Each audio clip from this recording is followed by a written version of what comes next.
News 5 team members taking part in our parent company's Sinclair Day of Service today. Our Rebecca Pepin explains that today's efforts were to help a man who served our country and his granddaughter. For our Sinclair Day of Service, we are in the Hampton community helping to rebuild a home. This home was owned by an Army veteran whose house was swept away in the floodwaters. I've lived in this community, I guess, probably 50 years, and I don't want to move out of it. Like everybody else, it's home to me. Mr. Hicks and his granddaughter lost everything when their home was swept away in the floodwaters following Helene.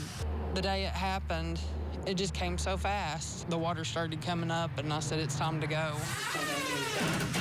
More than 6 months later, their new home is taking shape. To see all these people care about us, it's just been life-changing. The Carter County Long-Term Recovery Group is still looking for volunteers, especially professional volunteers who can lend their expertise to the many projects still out there. If you would like to help, we have information at WCYB.com.